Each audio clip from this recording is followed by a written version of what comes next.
Welcome to the channel Stories of Slavery. Today's story takes us to 1861. Hagar Ashford. She was a towering black woman, too intelligent to submit. They tried to break her will. They tried to silence her mind. Instead, they sold her 12 times. This is not an easy story.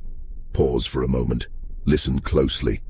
Before we begin, subscribe to the channel and tell us in the comments the city and country you're listening from.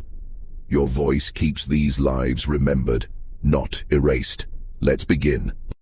In the winter of 1861, a woman stood in the freezing December wind on a Virginia auction block for the 12th time in her life. She was almost 6 feet 4 inches tall. Her shoulders were broad like a man's. Her hands were massive, calloused, and powerful enough to snap a grown man's neck. But it was not her size that made the buyers hesitate. It was not her strength that made plantation owners whisper warnings to each other across the crowded square. It was her eyes. Those eyes held something that no enslaved person was supposed to possess. They held calculation. They held patience. They held the cold, burning certainty of a woman who knew exactly what she was doing and exactly what was coming next. The auctioneer that morning was a man named Samuel Crichton.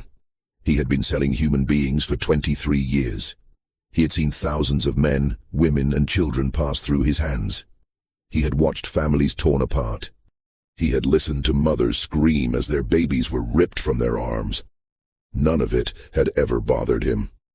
To Samuel Crichton, enslaved people were livestock, nothing more. But this woman bothered him. She had arrived at his auction house 3 days earlier, delivered by a trader from Albemarle County, who seemed almost relieved to be rid of her. When Samuel asked why she was being sold, the trader just shook his head and said 4 words that would haunt Samuel for the rest of his life. She destroys everything she touches. Samuel had laughed at the time. He had seen strong-willed enslaved people before. He had seen fighters, runners, rebels. He knew how to break them all. A few days in the cellar without food or water. A few sessions with the whip. A few examples made of others. Everyone broke eventually. But 3 days later, standing on that auction block, Samuel understood what the trader had meant.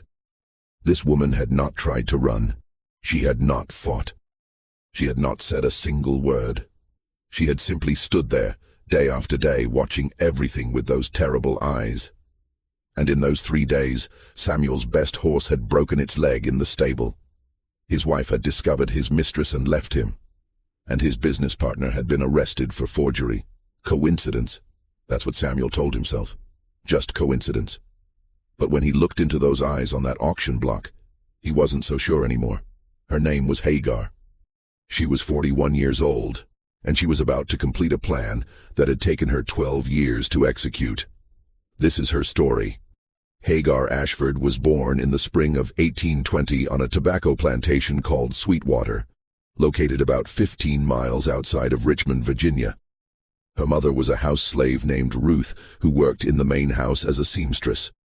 Her father was unknown, though the lighter shade of Hagar's skin suggested what everyone already knew but never spoke about. Ruth was an extraordinary woman. She had been born in Africa, captured at the age of 12, and transported across the Atlantic Ocean in the belly of a slave ship. She had survived the Middle Passage. She had survived the auction blocks of Charleston. She had survived 30 years of bondage. And through all of it, she had held on to something that should have been beaten out of her long ago. She had held on to her mind. Ruth could read. Not just simple words, but complex texts in English and French. She had learned in secret over many years, stealing moments whenever she could. A newspaper left on a table, a letter discarded in the trash, pages from books used to start fires in the kitchen. Ruth collected words the way other slaves collected moments of rest. Each one was precious. Each one was power. And Ruth understood something that most people in her position never learned. She understood that the true chains of slavery were not made of iron. They were made of ignorance. The masters kept their slaves illiterate, not because reading was useless, but because reading was the most dangerous weapon a slave could possess. A slave who could read could forge passes. A slave who could read could understand the law. A slave who could read could communicate across distances. A slave who could read, could plan. Ruth began teaching Hagar to read when the girl was just 4 years old. They practiced in the small hours of the night, by candlelight, in the cramped quarters they shared with 6 other slaves. Ruth used a stick to scratch letters into the dirt floor. She made Hagar trace them over and over until the shapes became sounds, and the sounds became words, and the words became meaning. It was the most dangerous thing a slave mother could do. The penalty for teaching a slave to read in Virginia was severe. For the teacher, it meant 39 lashes and possible sale to the Deep South. For the student, it meant the same or worse. And for anyone who helped or knew and didn't report it, the punishment was just as harsh. But Ruth did it anyway, because Ruth understood that knowledge was the only inheritance she could give her daughter. The masters could take everything else. They could take her body. They could take her labor. They could take her dignity, but they could not take what was inside her mind. By the age of 7, Hagar could read better than most white children in the county. By 10, she had devoured every book she could get her hands on. And by 12, she had discovered the library. The master of Sweetwater Plantation was a man named Charles Ashford. He was a wealthy tobacco planter with over 200 slaves and one of the finest private libraries in Virginia. That library contained over 3,000 volumes, including works of philosophy, history, law, mathematics, and science. Charles Ashford was proud of his library. He considered himself an educated man, a gentleman of culture and refinement. He had no idea that his most valuable possession was being systematically consumed by a 12-year-old slave girl. She was chosen for this task because of her size and strength, which allowed her to move the heavy furniture and reach the high shelves. What no one realized was that Hagar had turned this chore into an education that would rival any university. She developed a system. Each morning, she would select one book from the shelves, memorize its location exactly, and hide it in her clothing. During the day, between her other duties, she would find moments to read, a few pages at a time, in hidden corners of the plantation. At night, she would read by the light of the moon, or by the glow of embers from the dying fire. And each morning, before dawn, she would return the book to its exact position on the shelf. She read Blackstone's commentaries on the laws of England, and learned how property rights worked. She read Thomas Paine's Common Sense, and understood that all men were supposed to be created equal. She read histories of slave revolts in the Caribbean and studied why they had succeeded or failed. She read books on agriculture, on medicine, on geography, on military strategy. She read anything and everything, consuming knowledge with a hunger that could never be satisfied. And she remembered everything. Hagar had been born with what people today would call a photographic memory. She could look at a page once and recall it perfectly years later. She could hear a conversation and repeat it word for word decades after it happened. Her mind was like a vast library of its own, and every book she read, every word she heard, every face she saw was filed away in perfect order, ready to be retrieved whenever she needed it. This gift would one day save her life, but first it would destroy everything she loved. On a humid August morning in 1832, Charles Ashford walked into his library and found Hagar standing by the window, reading a leather-bound copy of Cicero's orations in the original Latin. She had gotten careless. After years of perfect caution, she had allowed herself to become absorbed in a passage about justice and revenge, and she had not heard the master's footsteps in the hallway. For a long moment, neither of them moved. Hagar stood there with the book in her hands, watching Charles Ashford's face cycle through confusion, disbelief, and finally, cold fury. "Where did you learn that?" he asked. His voice was quiet, but there was a tremor in it that Hagar had never heard before. She said nothing.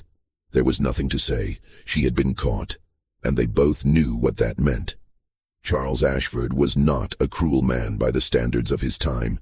He rarely whipped his slaves. He did not break up families casually. He provided adequate food and clothing and medical care. He considered himself a Christian and a gentleman, and he believed sincerely that slavery was a positive good for the African race, lifting them from savagery into civilization. But what he was looking at now terrified him in a way he could not quite articulate. This was not just a slave who had learned to read. This was a slave who could read Latin. This was a slave who was standing in his library, surrounded by his books, absorbing his knowledge, thinking thoughts that no slave was ever supposed to think. This was a threat to everything he believed about the natural order of the world. "Who taught you?" he demanded. Hagar remained silent. She knew that her answer would determine not just her fate, but her mother's fate as well. If she confessed that Ruth had taught her, Ruth would be sold to the Deep South, to the cotton fields and sugar plantations where slaves were worked to death in a few years. If she lied and said she had taught herself, she might be able to protect her mother. But Charles Ashford was not a stupid man. He had already figured it out. That night, Ruth was dragged from her bed and brought to the whipping post in the center of the slave quarters. Every slave on the plantation was forced to watch as the overseer delivered 39 lashes to her bare back. The whip was made of cowhide, weighted with metal at the tips. Each stroke tore the flesh open. By the 15th lash, Ruth had stopped screaming. By the 30th, she had lost consciousness, but the punishment was not over. The next morning, still bleeding from her wounds, Ruth was loaded onto a wagon and taken to the slave market in Richmond. Charles Ashford had decided that having a literate slave on his plantation was too dangerous, even after punishment. Ruth had to go. Hagar begged to be allowed to say goodbye. She was denied. She begged to be sold with her mother. She was denied. She begged to know where her mother was being sent. She was denied. The last image Hagar ever had of her mother was the back of that wagon disappearing down the dusty road, carrying Ruth away to a fate that Hagar could only imagine. She never saw her mother again. She never learned where Ruth was sold or what happened to her. For all Hagar knew, her mother could have died on a cotton plantation in Mississippi, or a sugar plantation in Louisiana, or a rice plantation in South Carolina. The South had swallowed her whole, and there was no way to find her. Hagar was 12 years old, and something inside her died that day. Something soft and hopeful and human. It was replaced by something else. Something cold and hard and patient. Something that would wait as long as it needed to wait, and do whatever it needed to do until justice was served. She made a vow that morning, standing in the dust where the wagon had been, staring at the empty road. She would make them pay, not just Charles Ashford, though he would certainly pay, all of them. Every plantation owner, every slave trader, every overseer, every white person who had ever participated in this monstrous system. She would find a way to make them all pay. She was 12 years old, and she had just declared war. For the next 5 years, Hagar bided her time. She was more careful now, never letting anyone see her read, never revealing the vast library of knowledge locked inside her mind. To the overseers and the other slaves, she was just another field hand, strong and quiet and obedient. But inside her head, she was planning. She studied the plantation's operations with the same intensity she had once applied to Cicero and Blackstone. She learned how tobacco was grown, harvested, and sold. She learned the names of the buyers and the prices they paid. She learned the routes the wagons took to market and the schedules the overseers followed.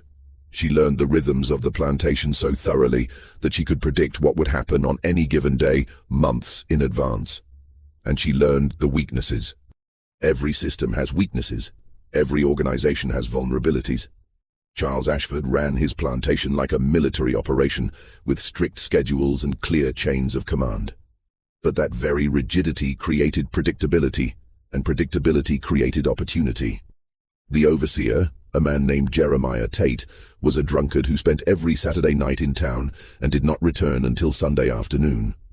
During those hours, the plantation was effectively unsupervised. The bookkeeper, an elderly white man named Franklin Wells, was nearly blind and relied on his slaves to read documents aloud to him. He never suspected that Hagar sometimes changed words or numbers as she read. The slave quarters were inspected every week, but always on Wednesday mornings, giving anyone who wanted to hide something plenty of time to prepare. And the library, despite what had happened with Ruth, remained accessible. Charles Ashford had not changed the locks or restricted access. He believed that the brutal lesson of Ruth's punishment had taught all his slaves to stay away from books forever. He was wrong. In 1837, when Hagar was 17 years old, Charles Ashford made a decision that would seal his fate. He decided to expand his operations by purchasing a neighboring plantation called Willow Creek. The acquisition required a significant loan from a Richmond bank, and the loan documents were kept in a locked drawer in Charles Ashford's study. Hagar had been watching that drawer for months. She knew which key opened it, where that key was kept, and what hours of the day the study was empty. And one night in October, while the household slept, she made her move. She did not take anything from the drawer. That would have been noticed immediately. Instead, she read everything inside it. Every document, every contract, every letter, and then she put everything back exactly as she had found it and returned to her quarters before dawn. What she learned changed everything. The loan documents contained a clause that Hagar had never seen before, but which she immediately recognized as significant. If Charles Ashford failed to make 3 consecutive payments, the bank had the right to seize not just Willow Creek, but Sweetwater as well, including all assets and slaves. The entire Ashford fortune was leveraged against this one acquisition. It was a tremendous risk. If the tobacco crop failed, if prices dropped, if anything went wrong, Charles Ashford could lose everything. Hagar saw the opportunity immediately, but she also saw the problem. If the plantation failed, the slaves would be sold at auction, scattered across the South, their families destroyed. Many of them might end up in far worse situations than they were in now. And Hagar would lose any chance of finding her mother or executing the larger plan that was slowly taking shape in her mind. She needed to be more strategic. She needed to think not just about destroying this one plantation, but about building something larger. A network, a system, a weapon that could strike at the heart of slavery itself. And for that, she needed to be sold. It sounds insane.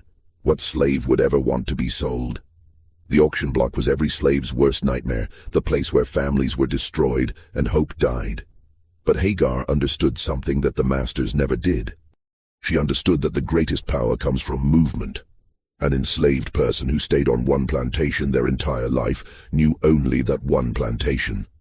They knew its fields, its rhythms, its people, but they knew nothing of the larger world. They could not see the connections between plantations, the networks of trade, the vulnerabilities of the system. But a slave who moved from place to place, who was sold from one master to another, could learn things that no stationary slave could ever learn. They could map the territory. They could build connections. They could find the weak points in the armor. Hagar decided to become that slave. The question was how. Slaves did not get to choose when or whether they were sold. That decision belonged to the master alone. Hagar needed to find a way to make Charles Ashford want to sell her, while making sure she was sold to someone specific, in a place she chose. The answer came from an unlikely source. The overseer's wife. Martha Tate was a bitter, jealous woman who had long suspected that her husband was taking liberties with the female slaves on the plantation. She was right, of course. Jeremiah Tate was a predator who used his position of power to assault women who had no ability to refuse. But Martha had never been able to prove it, and confronting her husband directly would only lead to violence against herself. Hagar saw an opportunity. She began leaving evidence where Martha would find it. A torn piece of fabric from a slave woman's dress, hidden in Jeremiah's coat pocket. Scratches on his back that could only have come from fingernails. Whispered rumors that reached Martha through the house slaves who served her. Martha's jealousy grew into rage, and her rage grew into action. She began making her husband's life miserable, accusing him of infidelity, threatening to leave him, demanding that he get rid of the slave women she suspected. And because Jeremiah Tate was a weak man who could not stand up to his wife, he began looking for scapegoats. Hagar made sure she was one of them. She started being clumsy in her work, breaking tools, spilling water, making small mistakes that drew the overseer's attention. She made sure to be nearby whenever Martha was watching, cultivating a look that could be interpreted as defiance or desire depending on who was looking. And she began muttering to herself in Latin when she thought no one was listening, just loud enough to be overheard by people who would report it. Within 3 months, Jeremiah Tate had convinced Charles Ashford that Hagar was too dangerous to keep. Not because of her size or her strength, but because of her mind. The reports of her speaking in strange languages, the rumors of her unnatural abilities, the way she seemed to know things she shouldn't know, all of it combined to create a portrait of a slave who was more trouble than she was worth. In the spring of 1838, Hagar Ashford was sold for the first time. She was purchased by a man named Thomas Redford, who owned a medium-sized tobacco plantation about 40 miles from Sweetwater. Hagar had researched him thoroughly before maneuvering herself into being sold. She knew that his plantation bordered 3 others, that he had connections to traders who moved slaves between Virginia and Kentucky, and that he had a gambling problem that was slowly eating away at his fortune. She also knew that his library, while smaller than Charles Ashford's, contained something that Sweetwater's had not: a complete set of Virginia legal codes. Hagar had a plan. She was going to learn the law so thoroughly that she could use it as a weapon. She was going to find every loophole, every ambiguity, every vulnerability in the legal system that held her and millions of others in bondage. And then she was going to exploit them all. But first, she had to survive. Thomas Redford was not like Charles Ashford. He was not a gentleman who prided himself on treating his slaves humanely. He was a desperate man, drowning in debt, who saw his slaves as assets to be squeezed for every drop of value. He worked them from dawn until long after dark. He provided minimal food and clothing. He used the whip liberally for any infraction, real or imagined. And he had a particular interest in Hagar. Not a sexual interest, thankfully. Thomas Redford preferred younger, smaller women. But he had heard rumors about Hagar, about her strange abilities and her supposedly evil nature, and he was intrigued. He bought her specifically because he wanted to break her, to prove that there was nothing special about her, that she was just another piece of property to be used and discarded. He had no idea what he was dealing with. Hagar spent her first month on the Redford plantation, learning the rhythms and routines, just as she had at Sweetwater. She worked hard, kept her head down, and gave no sign of the fire burning inside her. She let Thomas Redford believe that she was just another slave, broken by the journey and terrified of her new master. But at night, while the other slaves slept, she was reading. Thomas Redford's library was in his study, which was locked at night. But locks meant nothing to Hagar. She had taught herself to pick them years ago, using techniques she had read about in a book on metallurgy and mechanical engineering. She could open any lock on the plantation in under a minute, and she made sure to practice until she could do it without making a sound. Every night, for hours, she sat in that dark study and read by moonlight, filling her mind with the laws of Virginia. She learned about property rights and contract law, about deeds and transfers, about the legal definitions of slavery and the rare circumstances under which a slave could be freed.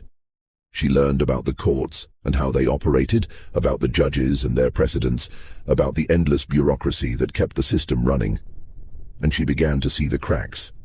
The legal system that supported slavery was vast and complex, but it was also old and inconsistent. Laws passed in one decade contradicted laws passed in another. Definitions varied from county to county. Enforcement was sporadic and often corrupt. And most importantly, the system relied on the assumption that slaves were illiterate and ignorant, that they could never understand the laws that bound them, let alone find ways to exploit them. Hagar was going to prove that assumption catastrophically wrong. But she was not going to do it alone. She needed allies. She needed a network. And to build that network, she needed to be sold again. This time, she did not need to be subtle. Thomas Redford was already suspicious of her, already looking for an excuse to get rid of her. All she needed to do was give him one. She chose fire, not a large fire, not a dangerous fire. Just a small blaze in the tobacco drying barn, started with a candle and some dry leaves, easily extinguished before it could spread. But enough to cause damage, enough to cause fear. Enough to make Thomas Redford believe that the rumors about Hagar were true, that she was dangerous and destructive and needed to be gone. Within a week, she was sold again. This time, she was purchased by a slave trader named Marcus Webb, who planned to take her south to the cotton markets of Alabama. But Hagar had no intention of going to Alabama. She had done her research, and she knew that Marcus Webb had a secret. He was illiterate. Marcus Webb had built his entire business on bluster and intimidation. He could not read a single word, but he had learned to hide it so well that almost no one knew. He had partners who handled the paperwork, clerks who read documents aloud to him, and an elaborate system of symbols and marks that he used instead of written records. Hagar saw the opportunity immediately. On the second night of the journey south, while the other slaves were chained in the wagon and Marcus Webb was sleeping by the fire, Hagar made her move. She had already worked her way out of her chains, using a technique she had taught herself years ago. She approached Marcus Webb silently, a stolen knife in her hand, and pressed it against his throat before he could wake. "I know you can't read," she said quietly, "and I know what that means for your business. If your partners find out, if your buyers find out, you'll be ruined. Everything you've built will be gone." Marcus Webb's eyes went wide with terror. No slave had ever spoken to him like this. No slave had ever held a knife to his throat.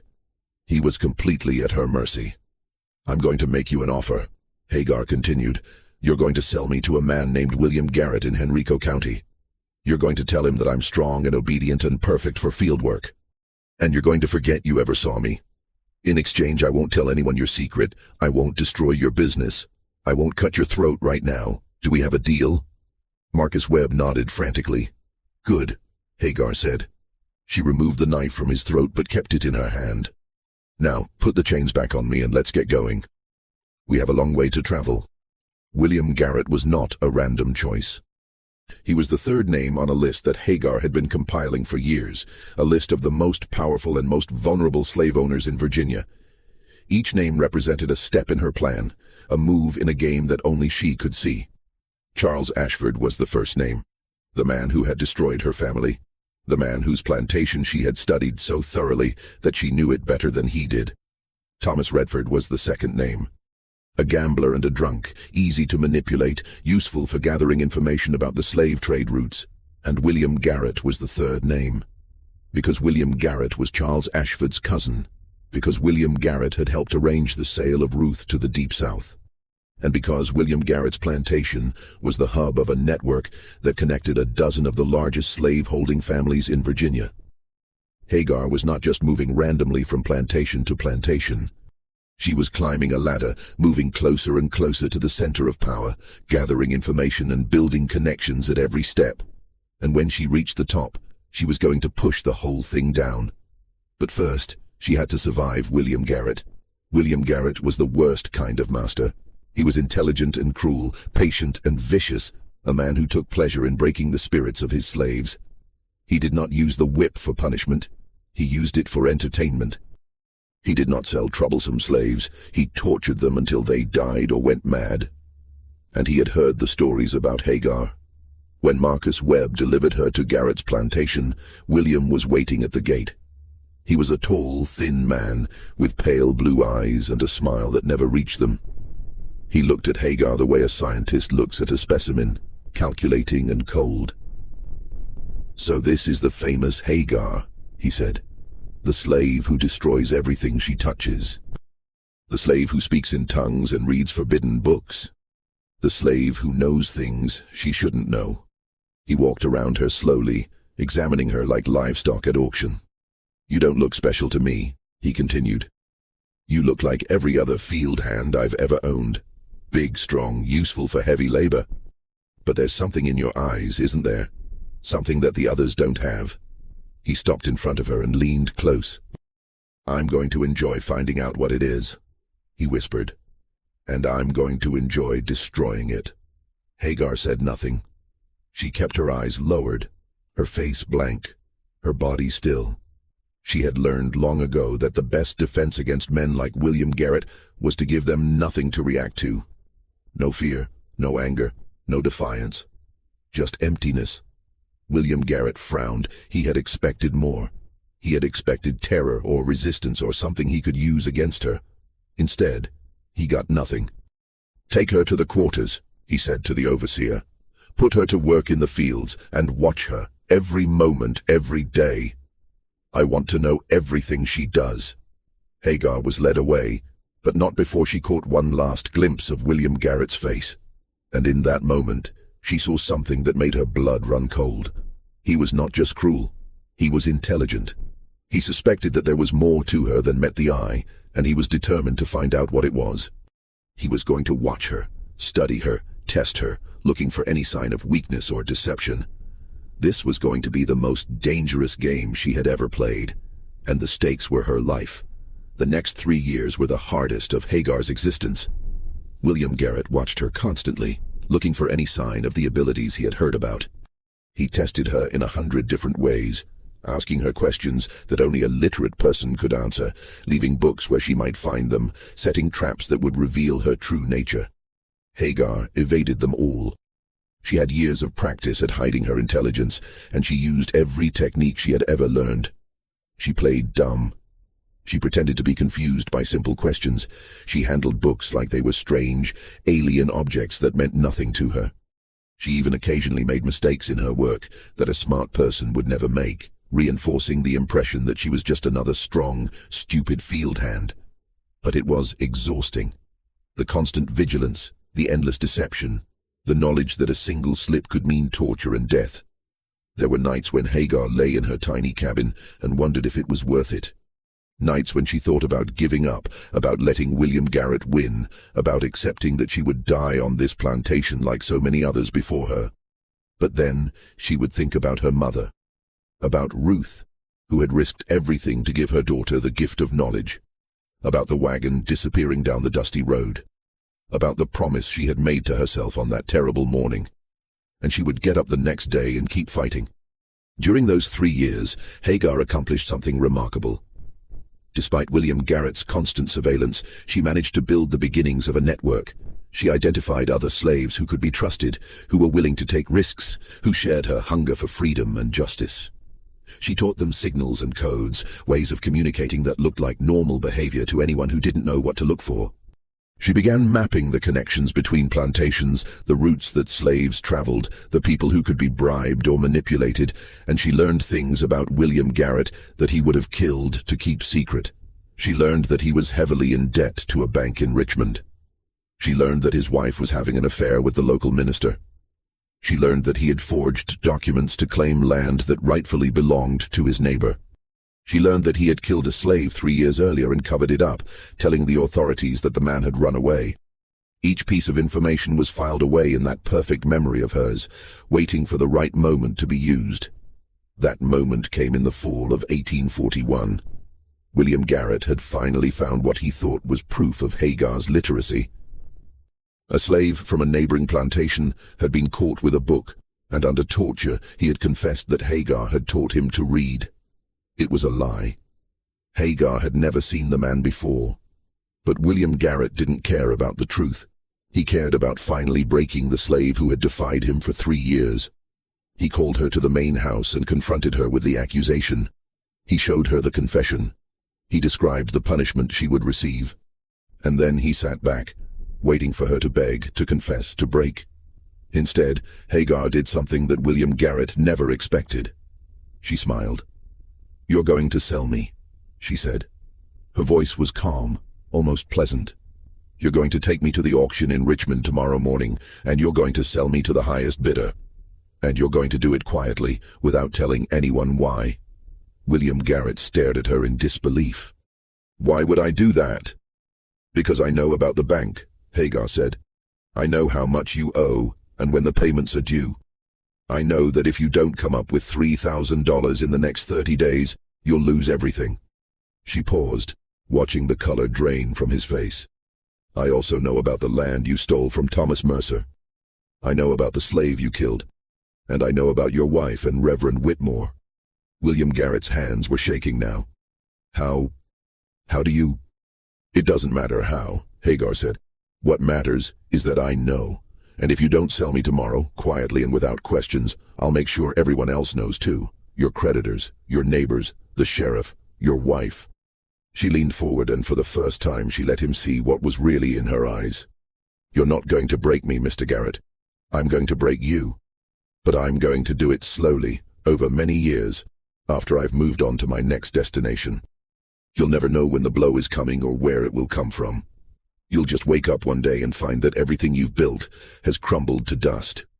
She smiled again. "Unless you let me go. Right now. Tonight." Then maybe, just maybe, I'll forget what I know about you. Maybe I'll let you keep your pathetic little kingdom for a few more years. Maybe. William Garrett looked at her for a long moment. His face was pale, his hands still trembling. He had broken hundreds of slaves in his lifetime. He had never once been broken by one. Until now. Get out, he whispered. Get out of my house. The next morning, Hagar was on her way to the Richmond slave market, and William Garrett never spoke of her again to anyone for as long as he lived. Hagar Ashford. The Giant Who Broke the Chains, Part 2. The Richmond slave market in the fall of 1841 was one of the largest human trafficking operations in the Western Hemisphere. Located in a complex of buildings near the waterfront, it processed thousands of enslaved people every year, sending them south to the cotton fields of Alabama and Mississippi, east to the rice plantations of South Carolina, and west to the sugar farms of Louisiana. It was a machine designed to destroy families and extract profit from human suffering, and it operated with the cold efficiency of any other business enterprise. Hagar had been through slave markets before, but never one this large. The holding pens stretched for hundreds of feet, crowded with men, women, and children waiting to be sold. The air was thick with the smell of unwashed bodies and the sound of weeping. Families huddled together, knowing that they might be separated forever within hours. Mothers clutched their babies with desperate strength, hoping against hope that some buyer would purchase them together. Hagar watched everything with those calculating eyes. She noted the layout of the buildings, the schedules of the guards, the faces of the traders and buyers. She listened to conversations, picking up information about prices and destinations and the names of the most powerful slave owners in the region. And she began making connections. In the holding pen next to hers, there was a man named Solomon. He was about 50 years old, with gray hair and deep lines around his eyes. He had been a blacksmith on a plantation in North Carolina for 30 years, skilled enough that his master had hired him out to neighboring farms for extra income. But his master had died, and the estate was being sold off, and Solomon was being sent to market like any other piece of property. Solomon could read. Not well, just basic words and numbers, but enough to be useful. More importantly, Solomon knew people. He had spent 3 decades working on different farms throughout North Carolina and Virginia, and he had built relationships with hundreds of enslaved people across the region. He knew who could be trusted, who was willing to take risks, who had skills that might be useful in an organized resistance. Hagar recognized his value immediately. She approached him carefully, using the signals and codes she had developed over the years, a certain way of holding her hands. A pattern of words that sounded like normal conversation but carried hidden meanings. A series of questions that seemed innocent but revealed whether the listener was a potential ally or a potential threat. Solomon understood. He had seen similar codes before in the whispered networks of resistance that existed on every plantation. He responded with his own signals, establishing trust, confirming that he was willing to participate in whatever Hagar was planning. They talked for hours that night, voices low, faces close together in the darkness of the holding pen. Hagar told him about her plan. Not all of it, not yet, but enough for him to understand the scope of what she was attempting. She was building a network that would span the entire state of Virginia. She was mapping the connections between plantations, identifying the vulnerabilities in the system, preparing for a strike that would shake the foundations of slavery itself. Solomon listened in silence, his eyes growing wider with each word. When Hagar finished, he sat for a long moment, staring at nothing. "You're either the smartest person I've ever met," he said finally, "or the craziest. Maybe both." "Does it matter?" Hagar asked. Solomon shook his head slowly. No, I don't suppose it does. What do you need from me?" "Contacts," Hagar said. "Names of people in North Carolina who can be trusted. Routes between plantations. Information about the traders who move slaves between states. Anything you know that might be useful." For the next 3 hours, Solomon talked. He gave Hagar names, dozens of them, along with descriptions of each person and their skills and their locations. He described the routes that slave coffles traveled between North Carolina and Virginia, the stops they made, the opportunities for communication along the way. He told her about the underground networks that already existed, the secret churches and midnight meetings where enslaved people gathered to pray and plan and dream of freedom. Hagar filed it all away in that perfect memory of hers. Every name, every route, every piece of information. By the time the sun rose, she had added hundreds of new data points to the mental map she was building. The next morning, Solomon was sold to a cotton planter from Alabama. Hagar never saw him again. But the information he had given her proved invaluable in the years to come, allowing her to extend her network far beyond Virginia into the neighboring states. Hagar herself was purchased by a man named Robert Cunningham, who owned a small tobacco farm in Hanover County. He was not a cruel man, just an ordinary one, unremarkable in every way.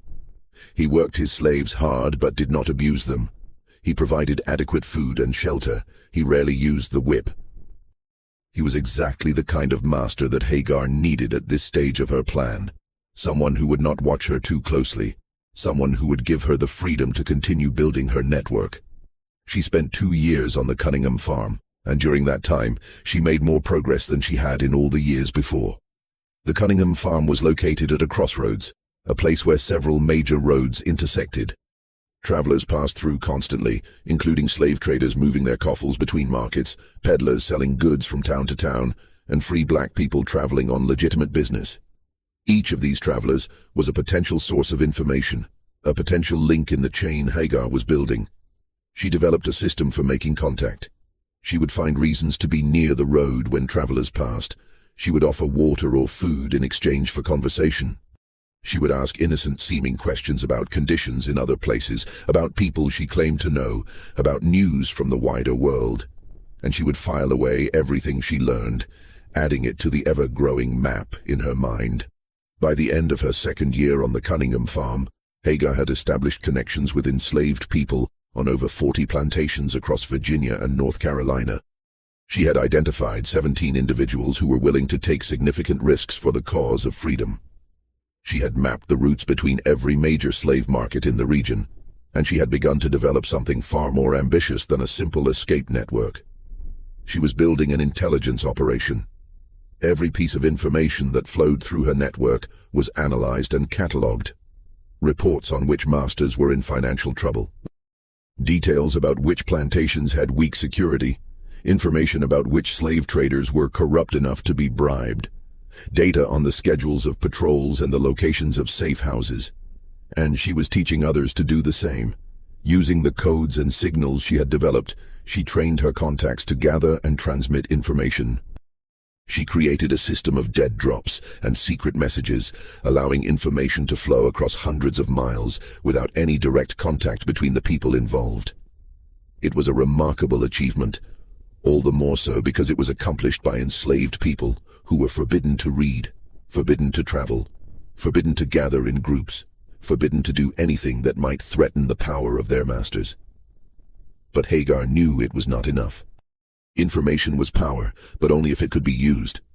And to use the information she was gathering, she needed something more. She needed access to the centers of power. She needed to be close to the people who made the decisions, who held the keys to the system. She needed to be sold again. In the spring of 1843, Hagar engineered her 5th sale. She had learned from her experience with William Garrett that the best way to control her own destiny was to create situations that forced her masters to sell her. And she had become very good at creating such situations. On the Cunningham farm, she used a subtler approach. She began displaying knowledge that an enslaved person should not have. She corrected the overseer's arithmetic when he was calculating crop yields. She predicted changes in the weather with uncanny accuracy. She mentioned details about distant events that she could not possibly have known through normal means. The Cunningham family became convinced that she was a witch. This was not an uncommon belief in rural Virginia. Many white people, despite their supposed Christianity, harbored deep superstitions about the supernatural powers of enslaved Africans. They believed in root doctors and conjure women, in curses and hexes and evil eyes. And they were terrified of having such a person in their household. Robert Cunningham sold Hagar at the first opportunity, happy to be rid of her before she could bring some terrible curse upon his family. He sold her to a trader named James Monroe, no relation to the former president, who specialized in purchasing troublesome slaves and reselling them to buyers who did not know their histories. James Monroe was exactly the kind of man Hagar needed. He was connected to every major slave market in Virginia, Maryland, and North Carolina. He knew every plantation owner, every buyer, every seller. He had information about the slave trade that few other people possessed. And he could be manipulated. Hagar spent 6 months with James Monroe, traveling with his coffles of enslaved people from market to market.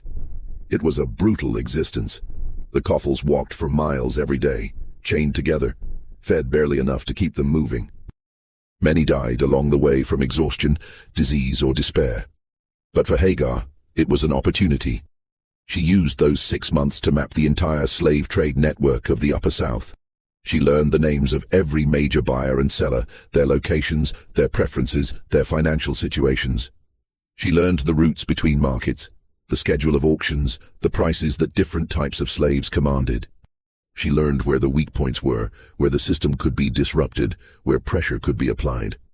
And she made more connections.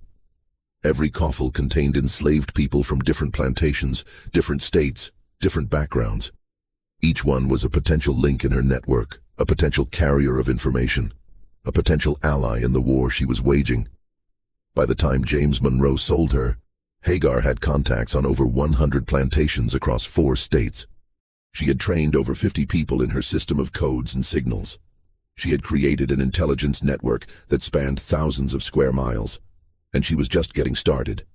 Her 6th sale took her to a plantation in Louisa County owned by a man named Frederick Holmes. Holmes was a lawyer as well as a plantation owner, and his study contained something that Hagar had been searching for years to find: a complete collection of court records and legal documents relating to slavery in Virginia.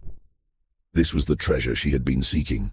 The legal codes she had studied years ago had given her a framework for understanding the system, but court records were different. Court records showed how the law actually worked in practice, how it was interpreted and applied and sometimes bent or broken. Court records contained the details that no law book could provide. For 2 years, Hagar studied those records with the same intensity she had once applied to Blackstone and Cicero. She learned about every case involving slavery that had been decided in Virginia courts. She learned about the precedents and the exceptions, the technicalities and the loopholes. She learned about cases where slaves had been freed on technical grounds, where wills had been contested, where property transfers had been challenged. And she found something extraordinary. Hidden in the records of a case from 1812, she found a precedent that had apparently been forgotten by everyone in the legal profession. The case involved a slave named James, who had been promised freedom in his master's will, but then sold to another owner before the master died. The new owner claimed that the sale nullified the promise of freedom, but the court disagreed. The court ruled that a promise of freedom, once made and witnessed, could not be revoked by subsequent sale. The implications were staggering. If a slave owner could be induced to promise freedom to an enslaved person, and if that promise could be witnessed and documented, then that promise was legally binding, even if the slave was later sold. The promise followed the person, not the property. Hagar immediately saw how this could be used. If she could get slave owners to make promises of freedom, even informal ones, and if she could document those promises, she could potentially free enslaved people using the master's own words against them. But she needed more. A single obscure precedent from 30 years ago would not be enough. She needed to find more cases, more exceptions, more technicalities. She needed to build a legal arsenal that could be used to attack slavery from within. She spent another 6 months on the Holmes plantation, studying every document she could get her hands on. And then, when she had learned everything she could learn, she arranged to be sold again. Her 7th, 8th, and 9th sales followed a similar pattern. Each time, she targeted a specific plantation for a specific reason. A plantation with connections to the political establishment. A plantation near a major transportation hub. A plantation owned by a family with influence in the state legislature. At each stop, she gathered more information, made more connections, and trained more people in her network. And at each stop, she moved closer to the center of power. By 1850, Hagar had been sold 9 times. She was 30 years old, though she looked older. The years of hard labor and constant stress had taken their toll on her body. But her mind was sharper than ever, and her network had grown to include contacts on over 200 plantations across 5 states. She was ready for the next phase of her plan. Her 10th sale took her to Henrico County, to a plantation called Oak Hill. The owner was a man named Thomas Ashford. The name was not a coincidence. Thomas Ashford was the son of Charles Ashford, the man who had destroyed Hagar's family 20 years earlier. The man who had beaten her mother and sold her to the Deep South. The man who had started Hagar on this path of vengeance. Thomas had inherited Sweetwater Plantation after his father's death in 1845. But Sweetwater was not enough for him. He had ambitions that his father had never possessed. He wanted to build an empire. Over the past 5 years, Thomas Ashford had acquired 6 additional plantations, including Oak Hill. He had consolidated his holdings into one of the largest slave-holding operations in Virginia, with over 800 enslaved people working his fields. He had established connections with banks, politicians, and traders throughout the South. He had become one of the most powerful men in the state. And he had no idea that the woman who had just been sold to his plantation was the same girl who had stood in his father's library 20 years ago, reading Cicero in the original Latin. Hagar was different now.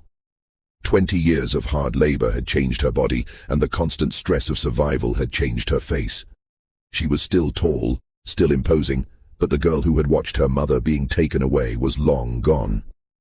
In her place was a woman hardened by decades of struggle, a woman who had seen things that would break most people, a woman who had transformed herself into something that Thomas Ashford could not recognize. But Hagar recognized him. She saw his father's eyes in his face. She heard his father's voice in his words. And when she looked at him, she saw the man who had destroyed her family, resurrected in new flesh, continuing the same evil that his father had perpetrated. The circle was almost complete. Hagar spent the next 2 years on Oak Hill, working as a field hand and watching Thomas Ashford carefully. She learned his routines, his habits, his weaknesses. She learned about his business dealings and his financial situation. She learned about the other plantations he owned and the people who managed them. And she began to understand the scope of what she was dealing with. Thomas Ashford's empire was vast, but it was also vulnerable. He had expanded too quickly, borrowing too much money to acquire his new plantations. He was dependent on the tobacco market, which had been volatile in recent years. And he was stretched thin, trying to manage 6 separate properties with limited resources. More importantly, his record-keeping was a mess. The rapid expansion had created chaos in his documentation. Property records were incomplete, sales records were contradictory, and ownership documents were scattered across 6 different locations. Hagar saw the opportunity immediately. In a system that depended on documentation, incomplete and contradictory records were a fatal weakness. If documents could be lost or altered, if ownership could be challenged, if the paper trail that connected master to slave could be disrupted, then the entire system could be thrown into chaos. And Hagar knew exactly how to create that chaos. For the next 2 years, she worked patiently to put the pieces in place. She identified the locations where Thomas Ashford kept his records. She studied the formats and styles of his documents. She learned to forge his signature so perfectly that even he could not tell the difference. And she began making copies of key documents, altering them in subtle ways that would not be noticed immediately but would create legal problems later. She also continued building her network. Oak Hill was the hub of Thomas Ashford's empire, and enslaved people from all 6 of his plantations passed through regularly. Hagar used these opportunities to expand her contacts, to share information, and to coordinate the next phase of her plan. By 1852, everything was in place. Hagar had contacts on every one of Thomas Ashford's plantations. She had forged documents that challenged the ownership of hundreds of enslaved people. She had allies positioned in key locations throughout the county, and she had developed a plan that would bring Thomas Ashford's empire crashing down. But then something happened that almost destroyed everything. In the summer of 1852, Thomas Ashford decided to sell Oak Hill. He had overextended himself financially, and he needed to liquidate some of his holdings to pay his debts. Oak Hill was the most valuable of his properties, and selling it would solve his immediate financial problems. But selling Oak Hill meant selling all the enslaved people who lived there, including Hagar. This was a disaster. Hagar had spent 2 years positioning herself at the center of Thomas Ashford's empire. All her plans depended on her being able to access his records, communicate with his other plantations, and execute her strategy from within his organization. If she was sold to a stranger, everything she had built would be thrown into chaos. She had to stop the sale. But how? She could not simply blackmail Thomas Ashford the way she had blackmailed William Garrett. Thomas was too powerful, too well-connected. If she threatened him, he would simply have her killed or sold to a trader heading for the Deep South. She needed a different approach. The answer came from an unexpected source. Thomas Ashford's wife, Elizabeth. Elizabeth Ashford was a woman of contradictions. She had been raised in a wealthy Charleston family, surrounded by enslaved servants her entire life.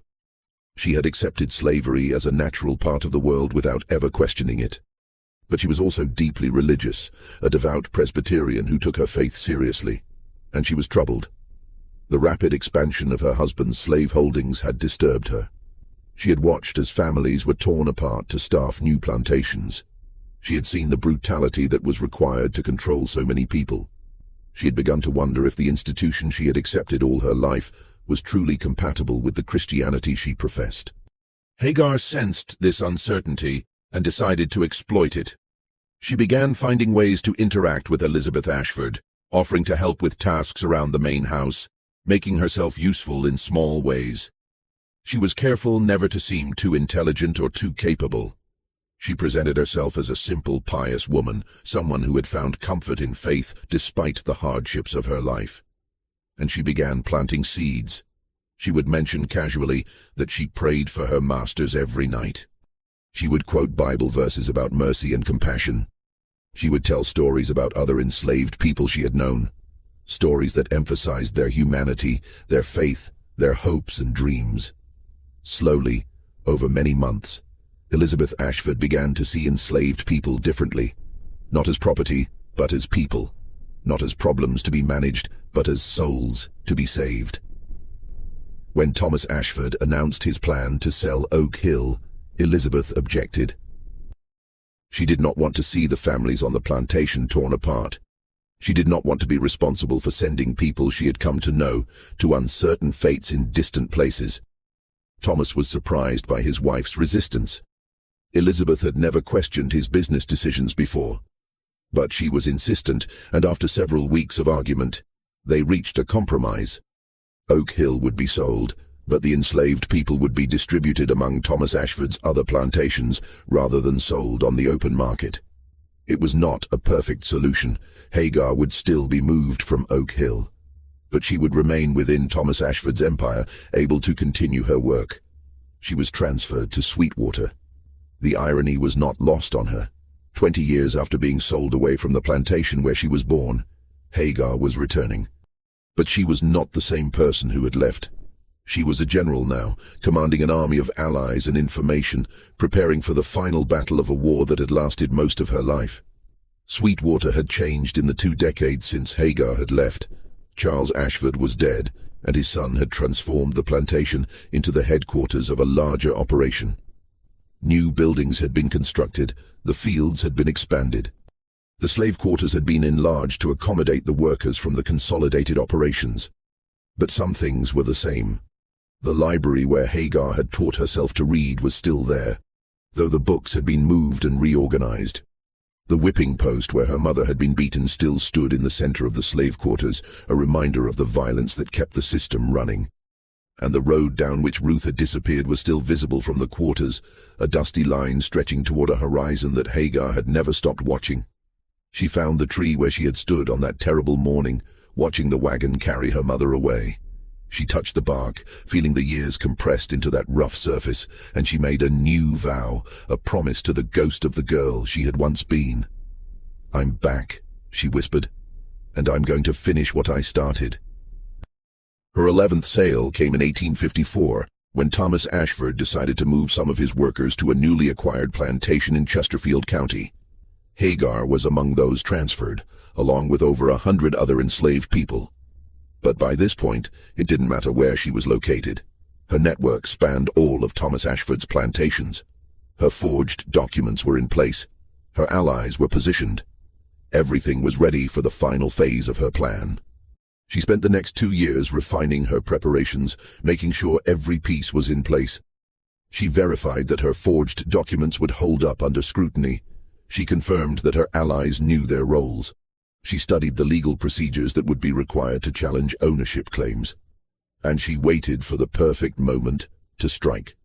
That moment came in the winter of 1856, when Thomas Ashford did something that played directly into her hands. He decided to consolidate all his ownership records in one location. Thomas Ashford had finally realized that his scattered and contradictory documentation was creating problems. He was having trouble proving ownership of some of his enslaved people, which was causing issues with insurance and estate planning. So he ordered all records from all 6 plantations to be gathered at Sweetwater, where they would be organized and verified. It was exactly the opportunity Hagar had been waiting for. The consolidation took several months. Documents were transported from all over Virginia, collected at Sweetwater, and stored in a newly constructed records room adjacent to the main house. Thomas Ashford hired a team of clerks to sort through the papers and create a master registry of all his enslaved holdings. Hagar was assigned to assist the clerks. It was a strange assignment for a field hand, but Hagar had cultivated a reputation as a reliable worker who could be trusted with important tasks. The clerks needed someone to carry boxes, retrieve documents, and perform other physical labor. Hagar was strong enough to do the work, and she seemed too simple-minded to cause any problems. They had no idea what they were inviting into their midst. For 3 months, Hagar worked alongside the clerks, carrying boxes of documents back and forth, watching as they organized the records, listening as they discussed the legal technicalities of ownership. And every night, after the clerks had gone home, she worked alone. She replaced documents with forged versions she had prepared years earlier. She altered dates and signatures. She created contradictions that would call ownership into question. She inserted documents that had never existed, papers that promised freedom to enslaved people, papers that challenged the legitimacy of sales, papers that would throw the entire registry into chaos. And she did something else, something that would prove to be the most devastating blow of all. She created a set of documents that, if accepted as genuine, would legally transfer ownership of 847 enslaved people to themselves. It was an audacious forgery. The documents purported to be a series of manumission agreements signed by Thomas Ashford over a period of years, promising freedom to his enslaved workers in exchange for loyal service. Each document was witnessed by people who were now dead, making verification impossible. Each document was dated in the past, during periods when Thomas Ashford's record-keeping was known to be chaotic, and each document was written in a style that perfectly matched other legitimate documents in the archive. Hagar had spent years preparing these forgeries. She had studied Thomas Ashford's handwriting until she could reproduce it perfectly. She had analyzed the paper and ink used in his legitimate documents and obtained matching materials. She had researched the witnesses whose signatures she was forging, learning their writing styles and the circumstances of their deaths. It was a masterpiece of deception, and if it worked, it would be the largest mass emancipation in Virginia history. But Hagar knew that forgeries alone would not be enough.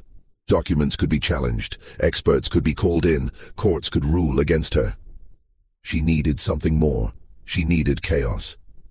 In November of 1856, Thomas Ashford's second-largest plantation caught fire. The blaze started in the tobacco drying barn and spread to the main house before it could be contained. The plantation's records, which had not yet been transferred to Sweetwater, were destroyed. 1 month later, a series of suspicious accidents plagued his plantation in Louisa County. Tools were sabotaged, crops were damaged, livestock escaped through mysteriously opened gates. The overseer quit in frustration, and Thomas Ashford was forced to spend weeks personally managing the property.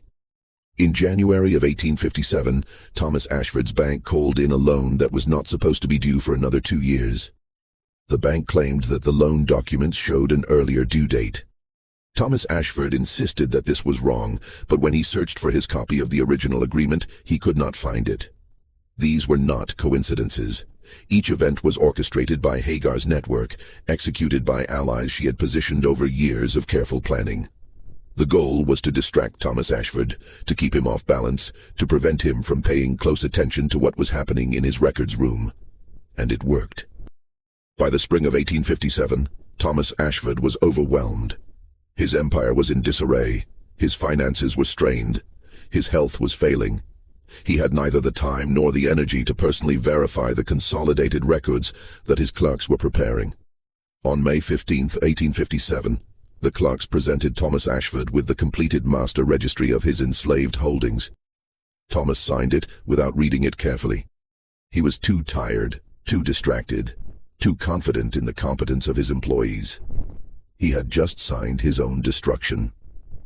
3 days later, a man named James Henderson walked into the Henrico County Courthouse and filed a legal challenge on behalf of 847 enslaved people. The challenge claimed that these individuals had been promised freedom by their owner, Thomas Ashford, and that the promises were documented in the recently consolidated records. The challenge demanded that the court recognize these manumission agreements and grant freedom to all 847 people. James Henderson was a free black man who worked as a clerk in a Richmond law office. He was also one of Hagar's oldest and most trusted allies. She had met him years earlier, during her time with the slave trader James Monroe, and had been cultivating him ever since. He was one of the few free black people in Virginia who understood the legal system well enough to navigate it, and he was willing to take enormous risks for the cause of freedom. The legal challenge created immediate chaos. Thomas Ashford was summoned to court to respond to the claims. He insisted that the manumission agreements were forgeries, that he had never signed any such documents, that the whole thing was a fraud. But when the court examined the documents, they found something disturbing. The agreements were in the same handwriting as other documents known to be genuine. They were on the same paper, with the same ink, bearing the same signatures and seals. They were indistinguishable from authentic documents, and they were part of the official consolidated registry that Thomas Ashford himself had signed and submitted to the court. Thomas Ashford was trapped. If he claimed that the manumission agreements were forged, he was also claiming that his own consolidated registry was fraudulent. But he had signed that registry, certifying its accuracy. If the registry was fraudulent, then Thomas Ashford himself was guilty of perjury and fraud. The court ordered an investigation. Experts were brought in to examine the documents. Witnesses were called to testify about the circumstances under which the agreements had supposedly been signed. The proceedings dragged on for months, while Thomas Ashford's financial situation deteriorated further, and Hagar watched it all from a distance, waiting. In August of 1857, the court issued its preliminary ruling. The manumission agreements appeared to be genuine. The enslaved people named in the agreements were entitled to their freedom pending a final determination. 847 people walked out of Thomas Ashford's plantations that day. They walked past the overseers who had whipped them. They walked past the gates that had confined them. They walked past the big houses where their masters had lived in luxury while they labored in the fields. They walked into freedom. Thomas Ashford fought the ruling for another 3 years. He spent every dollar he had on lawyers and investigators. He called in every political favor he was owed. He insisted to anyone who would listen that he was the victim of an elaborate conspiracy. And he was right. He just couldn't prove it. In 1860, the final court ruling came down. The manumission agreements were upheld. The 847 people were legally free. Thomas Ashford was ordered to provide them with the documentation necessary to prove their status. The stress of the legal battle, combined with his financial ruin, destroyed Thomas Ashford's health. He died in October of 1860, just months before the Civil War began. His empire was sold off to pay his debts. The Ashford family, which had been one of the wealthiest in Virginia, was reduced to poverty within a generation. And Hagar Ashford disappeared. Her 12th and final sale had never actually happened. She had been among the 847 people freed by the court ruling. She had walked out of Sweetwater Plantation on that August day in 1857, 40 years after she had first arrived there as an infant. But she did not stay in Virginia. She knew that there were people who suspected her involvement in what had happened, people who would try to find her. people who might seek revenge. So she vanished, using the network she had built to escape north, beyond the reach of slave catchers and angry former masters. Some say she made it to Canada, others say she settled in a free black community in Ohio or Pennsylvania. A few claim that she returned to Virginia during the Civil War, helping the Union Army identify Confederate supply routes and communication networks. The truth is that no one knows what happened to Hagar Ashford after she walked off that plantation. She left no letters, no diaries, no records of any kind. The woman who had spent her life creating and manipulating documents made sure that there would be no documents about herself. But her legacy lived on. The 847 people she freed became the nucleus of a thriving free black community in Virginia and beyond. They built churches and schools. They started businesses and farms. They raised families and told stories about the woman who had set them free. And they continued her work. The network that Hagar had built did not disappear when she did. It evolved and expanded, becoming part of the larger movement that would eventually be known as the Underground Railroad. The codes and signals she had developed were taught to new generations. The connections she had established continued to function, helping enslaved people escape to freedom throughout the years leading up to the Civil War. By the time the 13th Amendment was ratified in 1865, abolishing slavery throughout the United States, Hagar Ashford's network had helped an estimated 2,000 people escape to freedom. Her legacy extended far beyond the 847 people she had directly freed. But perhaps the most important part of her legacy was something less tangible. Hagar Ashford proved that the system could be beaten, not by force, not by violence, but by intelligence and patience and strategic thinking. She showed that an enslaved person, denied every opportunity for education and advancement, could teach herself to read and write and think more clearly than any of her masters. She demonstrated that the legal system that was designed to perpetuate slavery could be turned against itself. She revealed that the chains of bondage were made not of iron, but of paper, and that paper could be used to destroy them. She was sold 12 times because they feared her mind. They never imagined that with every sale she was building the weapon that would defeat them. The last known words attributed to Hagar Ashford come from a letter supposedly written to a member of her network shortly after her escape from Virginia. The letter has never been authenticated, and its current location is unknown. But the words it contains have been passed down through generations. A message from a woman who spent her life fighting for freedom. They tried to make me an animal, the letter reads. They denied me the words that make us human. They sold me like livestock, beat me like a beast, worked me like a machine. But they forgot something important. They forgot that the mind cannot be chained. They forgot that knowledge, once acquired, can never be taken away. They forgot that every blow, every sale, every cruelty only sharpened my purpose and strengthened my resolve. I was sold 12 times. 12 times they tried to break me. 12 times they failed, and in the end, I broke them. The chains are made of paper. Remember that. The power they hold over us is written in books and recorded in registers and filed in courthouses. It seems solid. It seems permanent. It seems unbreakable. But paper burns. Paper tears. Paper can be forged and altered and lost. The chains that bind us are more fragile than they appear, if only we have the wisdom to see their weaknesses and the courage to exploit them. I was just one woman. I had no army, no weapons, no power. All I had was my mind and my patience and my unwavering determination to be free. And with those tools, I brought down an empire. If I can do it, so can you. So can anyone who refuses to accept that their humanity is less than another's. So can anyone who understands that freedom is not a gift that is given, but a right that is taken. They sold me 12 times, and I destroyed them 12 times over. Remember me, remember what I did, and never ever stop fighting. The letter is signed simply, Hagar. Today, in a small cemetery in Henrico County, Virginia, there is a weathered stone marker.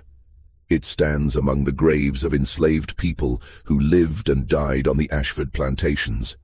People whose names were never recorded, whose stories were never told, whose lives were considered property rather than history. The marker bears no name. It was placed there in 1892 by a group of elderly men and women who had been among the 847 freed by Hagar's plan. They could not find her grave, did not know where or when she had died, but they wanted something to mark her existence. The inscription on the marker is short, just 5 words carved into the stone. She remembered. She returned. She freed. Below those words is a symbol that few people today would recognize. It is one of the codes that Hagar developed, a mark that her network used to identify safe places and trusted people. It means, roughly translated, the way is open, pass in safety. Visitors to the cemetery sometimes leave flowers at the marker. They do not know who is commemorated there.